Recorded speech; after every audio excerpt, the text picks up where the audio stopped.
I never imagined that my love for hacking, my foray into the digital underbelly, would ever lead me into a nightmare beyond comprehension. My journey began as a curious exploration of code and secrets, but it swiftly evolved into a descent into darkness. It all started on a rainy night when I was poring over lines of code in the cramped sanctuary of my apartment. A cluttered room littered with computer parts, old coffee cups, and scribbled notes of potential exploits. The incessant patter of raindrops against my window created a hypnotic rhythm, lulling me into a false sense of security. I was a hacker, yes, but always one who worked behind the anonymity of screens and keyboards, never expecting the digital ghosts I sometimes toyed with to become all too real. That night I received a cryptic message on one of my obscure channels, a sequence of binary digits that resolved into a single unnerving line of text. "I know what you've done." At first I dismissed it as another prank or a challenge from a rival hacker. But something in the tone of the message chilled me. I had always been meticulous, covering my tracks, ensuring that every keystroke was anonymous. Yet, this message hinted at a presence that knew every digital footprint I left behind. Over the following days, strange incidents began to disturb the routine of my digital life. My systems, once mine to command, started acting on their own. Files I didn't remember creating appeared in directories, and messages from unknown senders infiltrated my private forums. It wasn't just mere trolling, it felt like an orchestrated invasion into my virtual fortress. Every time I attempted to trace the source, I was met with encrypted dead ends and red herrings. I decided to dig deeper, determined to unmask the specter haunting my networks. Late one night, armed with a blend of trepidation and determination, I began to trace the anomalies in my system logs. The digital trail was labyrinthine, twisting through layers of proxies and anonymizers, yet it all pointed to one chilling conclusion. Someone was watching me, tracking my every keystroke. The more I probed, the more I felt the eyes of an unseen entity, an omnipresent spectator lurking in the binary shadows. The tension in my apartment was palpable. The usually comforting hum of my computers now sounded like a chorus of whispers, murmuring warnings I couldn't quite decipher. I started to notice physical manifestations of my digital ordeal. A misplaced USB drive, an open window I swore I had locked, and even faint, inexplicable scratches on my desk. At first I attributed these to my frayed nerves and the long hours spent in isolation, but deep down, I knew there was something else. A force that had transcended the confines of cyberspace. One sleepless night, as I sat hunched over my keyboard with a half-finished line of code flickering on the screen, I heard the unmistakable sound of a door creaking open. I froze, heart pounding in my chest. My apartment was secured. I had double-checked every lock before retreating to my work. Yet, the sound persisted, a slow, deliberate scrape, as if someone had been watching me the entire time, waiting for the perfect moment to strike. I rose cautiously, the beam of my desk lamp slicing through the darkness, revealing nothing more than the empty corridor of my building. Yet the sense of being followed lingered, an invisible weight that pressed upon my shoulders. I returned to my station, fingers trembling as I resumed my investigation into the digital intrusions. I scoured system logs, retraced network pathways, and even attempted to isolate and quarantine suspicious code that seemed to replicate itself autonomously. But the more I tried to contain it, the more elusive it became. As days turned into weeks, the phenomenon escalated. My digital life was now punctuated by bizarre, ghostly occurrences.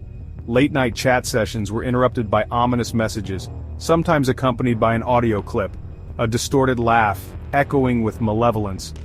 My once sterile coding environment had transformed into a battlefield, where lines of code and spectral whispers waged a war for control of my mind. In a moment of grim resolve, I decided to set a trap, a honeypot designed to lure out the entity. I created a decoy file embedded with enticing code that mimicked my most prized digital secrets. I broadcasted its location across multiple dark web forums, a siren call to any who might be lurking in the shadows. Days passed in agonizing silence, and I began to doubt my plan. Had I been foolish to think I could outsmart something that defied logic and defied even the boundaries of the virtual world? Then, on a stormy evening not unlike that fateful night when it all began, my trap was sprung. My screen flickered, and the decoy file was accessed in real time. I watched as the data streamed into a remote location, but then, something unexpected happened. My system began to behave erratically, files deleting and programs closing on their own accord. And then, in the midst of the chaos, a video feed initiated. A grainy, black and white image of a man, his face obscured by shadows, staring directly into the camera. His eyes, cold and calculating, seemed to peer into my very soul. "Hello," he said, his voice a raspy whisper that sent shivers down my spine. "You invited me in." The message was simple, yet its implications were terrifying.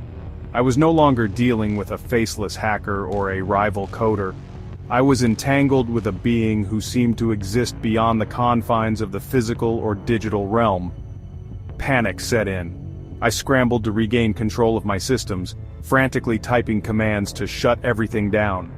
But every attempt was met with a counterattack, a sophisticated override that nullified my efforts. The intruder's control over my digital environment was absolute, and I felt utterly powerless. It was as if he had transcended the binary, merging with the very circuits that powered my sanctuary. Desperation fueled my next steps. I reached out to friends in the hacking community, experts in cybersecurity whom I had once admired. Together we pooled our resources and knowledge, trying to create a firewall robust enough to stave off this malevolent force. But every strategy, every defensive measure, crumbled under the weight of his relentless assault.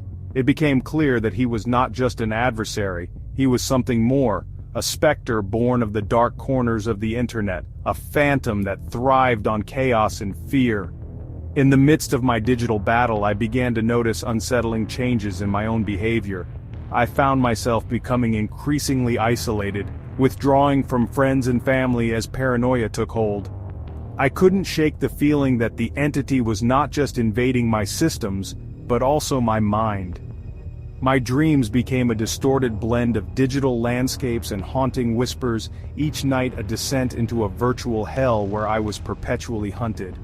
The culmination of this horror came on a night when I was forced to confront the undeniable truth. My identity, my entire life, had become a target. I discovered a file on my hard drive, a file I had never seen before, named Legacy.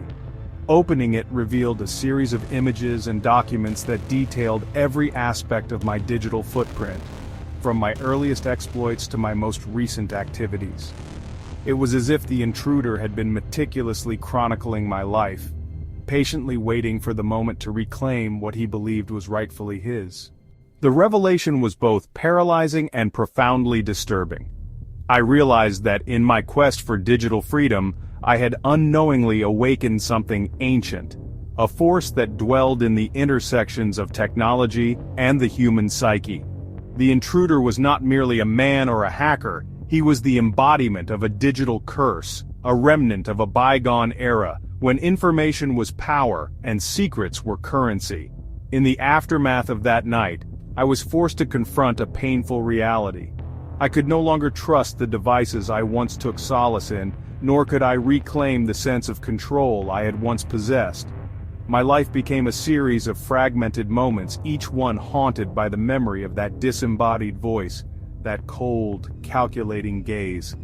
The digital realm, once a playground for exploration and discovery, had transformed into a labyrinth of dread and despair.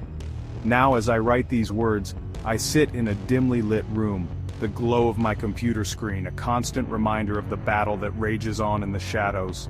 I am a hacker, a seeker of truths hidden in code, but I am also a prisoner of my own creation.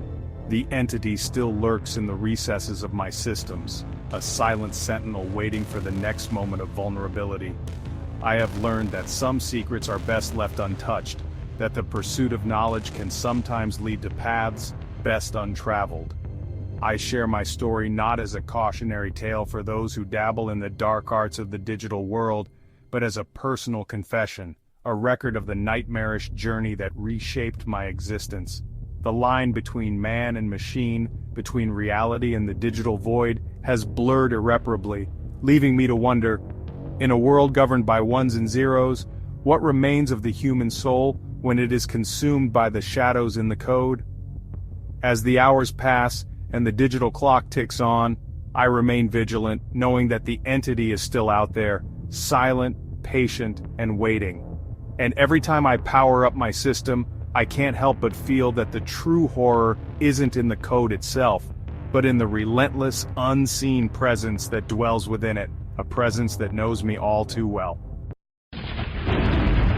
If you found this tale as chilling and captivating as I did, please hit the like button, share your thoughts in the comments, and subscribe for more digital confessions. Your support fuels my journey into the darkest corners of cyberspace.